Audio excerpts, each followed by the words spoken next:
আল্লাহ রাব্বুল আলামিন কুরআনুল কারীমের ভিতরে বলেন, ইয়া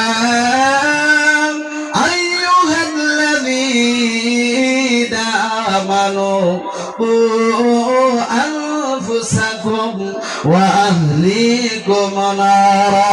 জোরে বলেন আল্লাহু আকবার। আরো জোরে বলেন আল্লাহু আকবার। আল্লাহু আকবার শব্দের অর্থ হলো আল্লাহ বড়, আল্লাহ মহান। আপনার আওয়াজ করে বলেন, সবার চাইতে বড় কে? সবার চাইতে শক্তিমান কে? যারা কয় না তাদের ভিতরে সন্দেহ আছে। যেরকম সবার চাইতে সব চাইতে পাওয়ারফুল কে? আল্লাহ। সেই আল্লাহ সবকিছু দেখতেছেন বন্ধুগণ। প্রিয় মুসলমান, আল্লাহ নিজে বলেন, হে ইমানদারেরা, যারা ইমানের দাবি করো, আল্লাহ বলেন নিজে জাহান্নামের আগুনের থেকে বাঁচো, নিজের আহলে আওলাদকে বাঁচাও।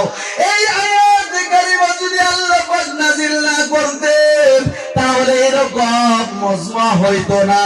কারণ নবী আমার বলেছেন, আমি নবী যখন এই দুনিয়ার জমিনে থাকবো না, আমি নবীর কাজ উলামা সকল করবে।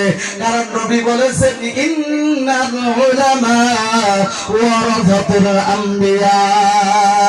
নবী বলেছেন, দয়ার নবী, মায়ার নবী আমার বলেন, আলিম সকল উলামা সকল হর আমি নবীর ওয়ারিস।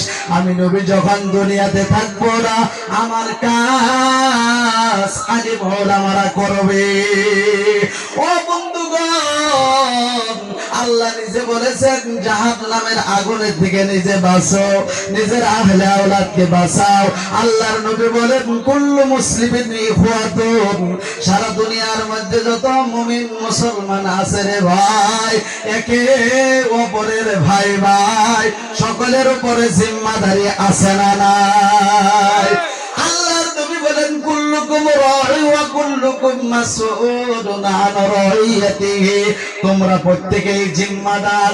তোমাদের জিম্মাদারি যদি তোমরা পূরণ না করো, কিয়ামতের কঠিন ময়দানে তোমাকে জবাব দিতে হবে।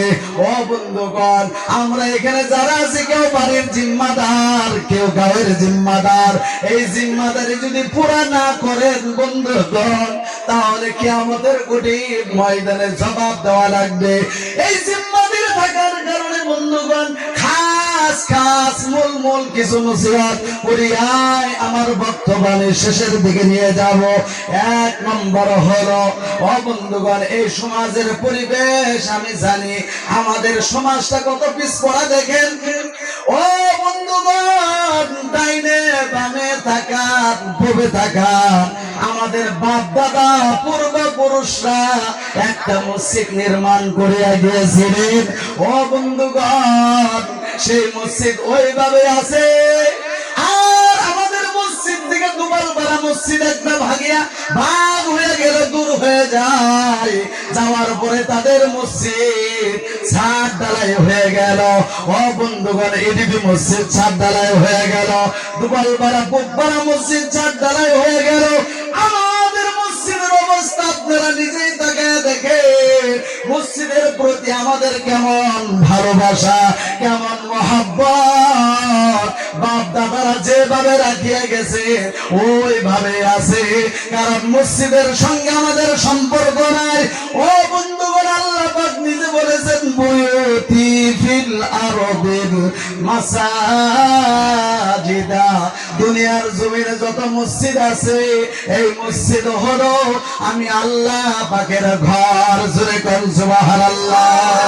এই মসজিদের সহিত যার সম্পর্ক মহব্বত আছে, ও বন্ধুগণ, কিয়ামতের কঠিন ময়দানে মসজিদ আমার আপনার জন্য আল্লাহর কাছে সুপারিশ করনেওয়ালা হয়ে যাবে। জোরে জোরে কোন সুবহানাল্লাহ।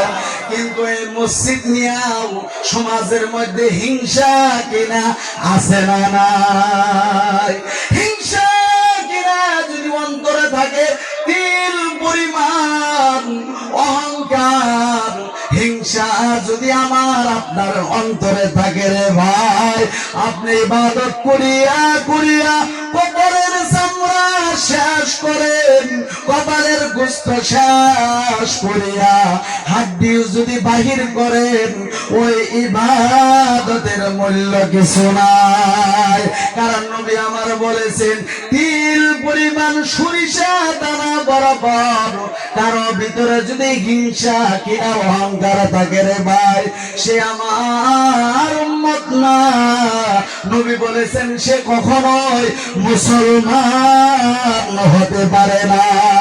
তাহলে চিন্তা করে দেখেন আমাদের অবস্থা কেমন।